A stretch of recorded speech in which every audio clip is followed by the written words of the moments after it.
ಹಳೆಯ ಚಿನ್ನದ ಒಡವೆನ ಅಧಿಕ ಬೆಲೆಗೆ ಮಾರಬೇಕೆ? ಅಂದ್ರೆ ಆಟಿಕಾಗೆ ಕಾಲ್ ಮಾಡಿ 8880300300. Attica gold company. ಮತ್ತು ದೇವೇಗೌಡ ಅವರ ಪತ್ನಿ ಚೆನ್ನಮ್ಮ ಅವರು ದೈವಾಧೀನರಾಗಿದ್ದಾರೆ. ಸರ್ಕಾರಿ ಗೌರವದೊಂದಿಗೆ ಚೆನ್ನಮ್ಮ ಅವರ ಅಂತ್ಯಕ್ರಿಯೆ ನಡೆಯಲಿದೆ. ಚೆನ್ನಮ್ಮ ಅವರ ಅಂತಿಮ ದರ್ಶನ ಪಡೆದಿದ್ದಾರೆ ಸಿಎಂ ಡಿಕೆ ಶಿವಕುಮಾರ್.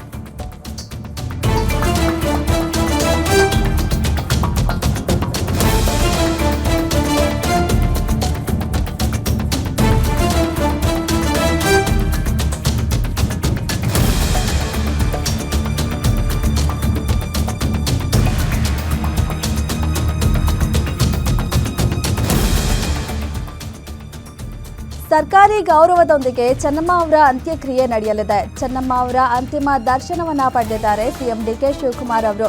ಪತ್ನಿ ಸಮೇತ ಹೋಗಿ ಅಂತಿಮ ನಮನ ಸಲ್ಲಿಸಿದ್ದಾರೆ ಡಿಕೆಶಿ. ಅಂತಿಮ ದರ್ಶನದ ಬಳಿಕ ಸಿಎಂ ಡಿಕೆ ಶಿವಕುಮಾರ್ ಹೇಳಿಕೆಯನ್ನ ನೀಡಿದ್ದಾರೆ. ಮಾತೃಸ್ವರೂಪಿ ಚೆನ್ನಮ್ಮನವರ ನಿಧನದಿಂದ ದುಃಖವಾಗಿದೆ. ಅವರು ಅಪಾರವಾದ ದೈವ ಭಕ್ತಿ ಆಗಿದ್ರು.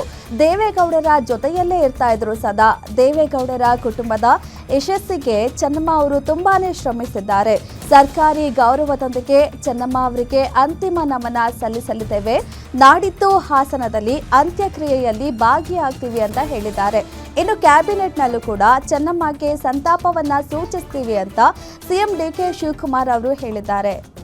ಡಿಕೆಶಿ ಅವರು ಕೂಡ ಅಂತಿಮ ದರ್ಶನಕ್ಕೆ ಹೋಗಿದ್ದಾರೆ. ಚೆನ್ನಮ್ಮ ಅವರ ಅಂತಿಮ ದರ್ಶನ ಪಡೆದು ಹೇಳಿಕೆಯನ್ನ ನೀಡಿದ್ದಾರೆ. ಮಾತೃಸ್ವರೂಪಿಯಾಗಿದ್ರು ಚೆನ್ನಮ್ಮ ಅವರು. ಅವರ ನಿಧನದಿಂದ ತುಂಬಾನೇ ದುಃಖ ಆಗಿದೆ ಅಂತ ಹೇಳಿದ್ದಾರೆ. ಇನ್ನು ಅವರು ಅಪಾರವಾದ ದೈವ ಭಕ್ತಿಯಾಗಿದ್ರು. ಸದಾ ಯಾವಾಗಲೂ ದೇವೇಗೌಡರ ಜೊತೆಯಲ್ಲಿ ಇರ್ತಾ ಇದ್ರು. ದೇವೇಗೌಡರ ಕುಟುಂಬದ ಯಶಸ್ಸಿಗೆ ಚೆನ್ನಮ್ಮ ಅವರು ತುಂಬಾನೇ ಶ್ರಮಿಸಿದ್ದಾರೆ ಅಂತ ಹೇಳಿ ದುಃಖದಿಂದ ಹೇಳಿದ್ದಾರೆ. ಇನ್ನು ಸರ್ಕಾರಿ ಗೌರವದೊಂದಿಗೆ ಅವರಿಗೆ ಅಂತಿಮ ನಮನವನ್ನ ಸಲ್ಲಿಸ್ತೀವಿ ಅಂತ ಕೂಡ ಹೇಳಿದ್ದು. ನಾಡಿದ್ದು ಹಾಸನದಲ್ಲಿ ಅಂತ್ಯಕ್ರಿಯೆಯಲ್ಲೂ ಕೂಡ ಭಾಗಿಯಾಗ್ತೀವಿ ಅಂತ ಹೇಳಿ ಸಿಎಂ ಡಿಕೆ ಶಿವಕುಮಾರ್ ಅವರು ಹೇಳಿದ್ದಾರೆ. ಜೊತೆಗೆ ಕ್ಯಾಬಿನೆಟ್ನಲ್ಲೂ ಕೂಡ ಚೆನ್ನಮ್ಮ ಅವರಿಗೆ ಸಂತಾಪವನ್ನ ಸೂಚಿಸ್ತೀವಿ ಅಂತ ಹೇಳಿ ಡಿಕೆಶಿ ಅವರು ಹೇಳಿದ್ದಾರೆ. ಪದ್ಮನಾಭನಗರ ಅವರ ನಿವಾಸದಲ್ಲಿ ಅಂತಿಮ ದರ್ಶನಕ್ಕೆ ಸಿದ್ಧತೆಯನ್ನ ನಡೆಸಿದ್ದಾರೆ. ಗಣ್ಯರೆಲ್ಲ ರಾಜಕೀಯ ಗಣ್ಯರೆಲ್ಲ ಹೋಗಿದ್ದಾರೆ. ಅಂತಿಮ ದರ್ಶನವನ್ನ ಪಡಿತಾ ಇದ್ದಾರೆ ಡಿಕೆಶಿ ಅವರು, ಸಿದ್ದರಾಮಯ್ಯ ಅವರು. ಇನ್ನು ಡಿಕೆ ಶಿವಕುಮಾರ್ ಅವರು ಕುಟುಂಬ ಸಮೇತವಾಗಿ ಹೋಗಿದ್ದಾರೆ. ಪತ್ನಿ ಸಮೇತ ಡಿಕೆ ಶಿವಕುಮಾರ್ ಅವರು ಕೂಡ ಹೋಗಿ ಅಂತಿಮ ನಮನವನ್ನ ಸಲ್ಲಿಸಿದ್ದಾರೆ. ಚೆನ್ನಮ್ಮ ಅವರಿಗೆ ಭಾವುಕರಾಗಿ ಮಾತನಾಡಿದ್ದಾರೆ. ಏನೇ ರಾಜಕೀಯದಲ್ಲಿ ಭಿನ್ನಾಭಿಪ್ರಾಯ ಇದ್ರೂ ಕೂಡ ಅವರ ಒಂದು ಸ್ವಭಾವವನ್ನು ಹೇಳಿದ್ದಾರೆ. ಹೇಗಿದ್ದಾರೆ ಅವರು ಚೆನ್ನಮ್ಮ ಅವರು ಅಂತ ಹೇಳಿ, ಮಾತೃ ಸ್ವರೂಪಿಯಾಗಿದ್ರು ಅವರನ್ನ ಅಂತ ಹೇಳಿ ಅವ್ರ ಬಗ್ಗೆ ಮಾತನಾಡಿದ್ದಾರೆ. ಜೊತೆಗೆ ಸರ್ಕಾರಿ ಗೌರವದೊಂದಿಗೆ ಅಂತ್ಯಕ್ರಿಯೆ ನಡೆಯುತ್ತೆ ಅಂತ ಹೇಳಿದ್ದಾರೆ. ಇನ್ನು ನಾಡಿದ್ದು ಹಾಸನಕ್ಕೂ ಕೂಡ ಅಲ್ಲಿ ಹೋಗಿ ಅಂತಿಮ ದರ್ಶನವನ್ನ ಪಡಿತೀವಿ. ಇದಕ್ಕೆ ಕ್ಯಾಬಿನೆಟ್ನಲ್ಲೂ ಕೂಡ ಸಂತಾಪವನ್ನ ಸೂಚಿಸ್ತೀವಿ ಅಂತ ಹೇಳಿ ಡಿಕೆ ಶಿವಕುಮಾರ್ ಅವರು ಹೇಳಿದ್ದಾರೆ.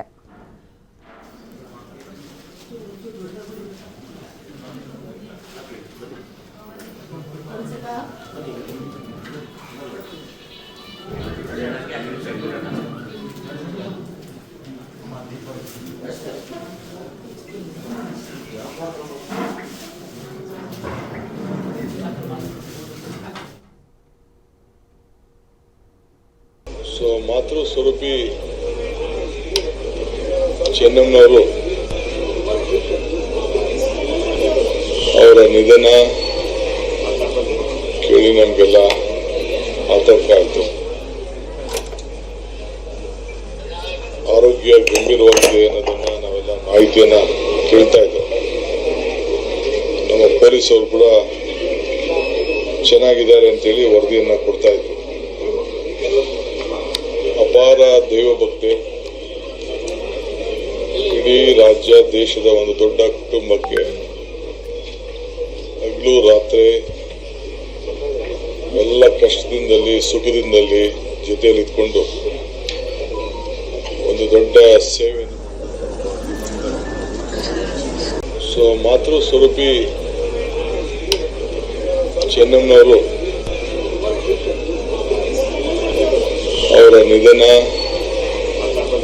ಕೇಳಿ ನಮಗೆಲ್ಲ ಆತಂಕ ಆಯಿತು. ಆರೋಗ್ಯ ಗಂಭೀರವಾಗಿದೆ ಅನ್ನೋದನ್ನ ನಾವೆಲ್ಲ ಮಾಹಿತಿಯನ್ನ ಕೇಳ್ತಾ ಇದ್ದೇವೆ. ನಮ್ಮ ಪೊಲೀಸರು ಕೂಡ ಚೆನ್ನಾಗಿದ್ದಾರೆ ಅಂತೇಳಿ ವರದಿಯನ್ನ ಕೊಡ್ತಾ ಇದ್ರು. ದೈವಭಕ್ತಿ ಇಡೀ ರಾಜ್ಯ ದೇಶದ ಒಂದು ದೊಡ್ಡ ಕುಟುಂಬಕ್ಕೆ ಹಗಲು ರಾತ್ರಿ ಎಲ್ಲ ಕಷ್ಟದಿಂದಲೇ ಸುಖದಿಂದಲೇ ಜೊತೆಯಲ್ಲಿ ಇದ್ಕೊಂಡು ಒಂದು ದೊಡ್ಡ ಸೇವೆ.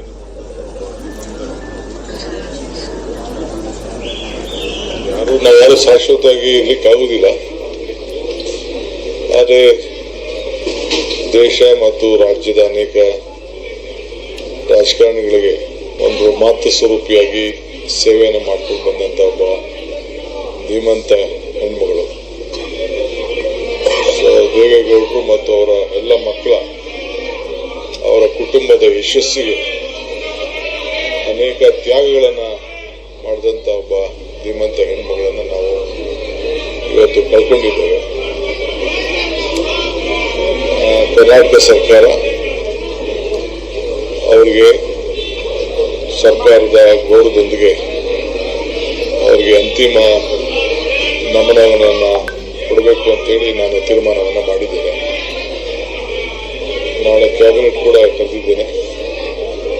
ಅಲ್ಲೂ ಕೂಡ ಅವರಿಗೆ ಸಂತಾಪ ಸೂಚಿಸುವಂತ ಕೆಲಸವನ್ನು ಮಾಡ್ತೇನೆ. ಸೊ ಮುಂದಿನ ಏನು ಸೋಮವಾರ ನಾನು ಗೌಡ್ರ ಹತ್ರ ಮಾತಾಡಿದೆ. ಅವರು ನಾಳಿದ್ದು ಅಂತ್ಯಕ್ರಿಯೆಯನ್ನು ಇಟ್ಕೊಳ್ಳೋಣ ಅಂತೇಳಿ ತಿಳಿಸಿದ್ದಾರೆ. ಹಾಸನ ಜಿಲ್ಲೆಯಲ್ಲೇ ಅಲ್ಲೂ ಕೂಡ ನಾವೆಲ್ಲ ಭಾಗವಹಿಸ್ತೇವೆ. ಸರ್ಕಾರದ ಎಲ್ಲ ತರದ ವ್ಯವಸ್ಥೆ ಕೂಡ ಮಾಡಲಿಕ್ಕೆ ಈಗಾಗಲೇ ನಾನು ಸೂಚನೆಯನ್ನು ಕೂಡ ಕೊಟ್ಟಿದ್ದೇನೆ. ಒಬ್ಬ ದೇಶದ ಪ್ರಧಾನಮಂತ್ರಿಯ ಧರ್ಮಪತ್ನಿ, ಮಾಜಿ ಪ್ರಧಾನಮಂತ್ರಿ ಧರ್ಮಪತ್ನಿ, ಒಬ್ಬ ಹಿರಿಯ ರಾಜಕಾರಣಿಗಳ ಕುಟುಂಬ, ಕೇಂದ್ರ ಸಚಿವರ ತಾಯಿ, ಇವೆಲ್ಲ ಗಮನದಲ್ಲಿಟ್ಕೊಂಡು ನಾವು ಸರ್ಕಾರದ ಗೌರವ ಕೊಡಬೇಕು ಅನ್ನೋದನ್ನ ತೀರ್ಮಾನವನ್ನು ಮಾಡಿದ್ದೇವೆ. ಅವರ ಆತ್ಮಕ್ಕೆ ಶಾಂತಿ ಸಿಗಲಿ. ಇನ್ನು ಅನೇಕ ವಿಚಾರ ಮಾತಾಡೋದು ಕೂಡ ಬೇರೆ ನಮಗೆ ಯಾವತ್ತು ನಾನು ತಮಾಷೆಗೆ ಹೇಳ್ತಿದ್ದೆ, ಅಮ್ಮ ನಿಮಗೂ ಒಂದ್ಸಲ ಯಾವ್ದಾದ್ರು ಎಲೆಕ್ಷನ್ ನಿಲ್ಲಿಸ್ಬೇಕು ನಾನು, ಬಿಡ್ತೇನೆ, ಏನ್ ನೀವು ತಮಾಷೆ ಮಾಡ್ತಾ ಇದ್ದೀರಿ ಅಂತ.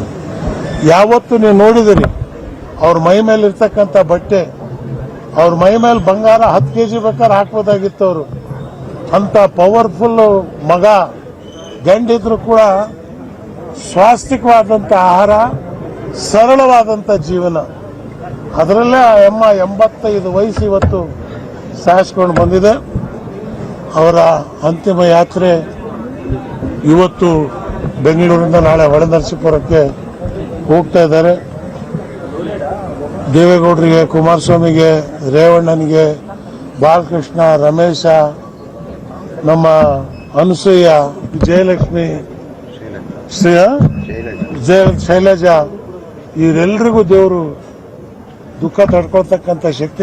ಪದೇ ಪದೇ ಹೇಳೋರು ಅವ್ರು, ನಾನು ಯಾವತ್ತು ಹೋದ್ರೂ ಮುತ್ತೈದೆಯಾಗಿ ಹೋಗ್ಬೇಕು ಅಂತ. ದೇವರು ಅವರ ಆಸೆ ಇವತ್ತು ಅದನ್ನೇ ಆಯಿತು. ನನಗಿರ್ತಕ್ಕಂಥ ಚಿಂತೆ ದೇವೇಗೌಡರ ಆರೋಗ್ಯ. ಯಾಕಂದ್ರೆ ಚೆನ್ನಮ್ಮನವ್ರು ಇಲ್ಲದೆ ದೇವೇಗೌಡರು ಒಂದು ದಿವಸ ಕಳೆಯೋದು ಭಾರಿ ಕಷ್ಟ. ಅಂಥದ್ರಲ್ಲಿ ದೇವರು ದೇವೇಗೌಡರಿಗೆ ಆರೋಗ್ಯ ನೀಡಲಿ. ಮತ್ತು ಏನು ಕುಮಾರಸ್ವಾಮಿ ಅವರು, ರೇವಣ್ಣ ಅವರು, ಅವರೆಲ್ಲ ಬೆಳವಣಿಗೆಗೆ ಚೆನ್ನಮ್ಮನವರ ಮಾರ್ಗದರ್ಶನ, ಚೆನ್ನಮ್ಮನವರ ಪ್ರೀತಿ, ಅವ್ರ ದೇವರು ಪೂಜೆ. 18 ಗಂಟೆ ಪೂಜೆ ಮಾಡೋಳೆ ಅಮ್ಮ, ಉಪವಾಸ. ಯಾವ ಊರಿಗೆ ಹೋದ್ರೂ ದೇವಸ್ಥಾನ, ಡೆಲ್ಲಿ ಹೋದ್ರೆ ಅಲ್ಲಿ ದೇವಸ್ಥಾನ, ಬೆಂಗಳೂರಿನಾಗಿದ್ದಾಗ ದೇವಸ್ಥಾನ. ಇವತ್ತು ಆ ಮಹಾತಾಯಿನ ನಾವು ಕಳ್ಕೊಂಡಿದ್ದೇವೆ. ಹಾಗಾಗಿ ನಾವೆಲ್ಲರೂ ಅದರಲ್ಲಿ ಪಾಲ್ದಾರಾಗಿದ್ದೀವಿ. ಹಾಗಾಗಿ ಆ ದೇವರಲ್ಲಿ ಅವರ ಆತ್ಮಕ್ಕೆ ಶಾಂತಿಯನ್ನು ಕೋರಿ ದೇವೇಗೌಡರು ಮತ್ತು ಅವರ ಕುಟುಂಬಕ್ಕೆ ಅವರ ನೋವನ್ನು ಮರೆಯುವಂಥ ಶಕ್ತಿಯನ್ನು ದೇವರು ಕಲ್ಪಿಸಲಿ ಅಂತ ಹೇಳಿ ಪ್ರಾರ್ಥಿಸಿ ಹಾಗಾಗಿ ನಾವೆಲ್ಲರೂ ಅದರಲ್ಲಿ ಪಾಲ್ದಾರಾಗಿದ್ದೀವಿ. ಹಾಗಾಗಿ ಆ ದೇವರಲ್ಲಿ ಅವರ ಆತ್ಮಕ್ಕೆ ಶಾಂತಿಯನ್ನು ಕೋರಿ ದೇವೇಗೌಡರು ಮತ್ತು ಅವರ ಕುಟುಂಬಕ್ಕೆ ಅವರ ನೋವನ್ನು ಮರೆಯುವಂಥ ಶಕ್ತಿಯನ್ನು ದೇವರು ಕಲ್ಪಿಸಲಿ ಅಂತ ಹೇಳಿ ಪ್ರಾರ್ಥಿಸಿ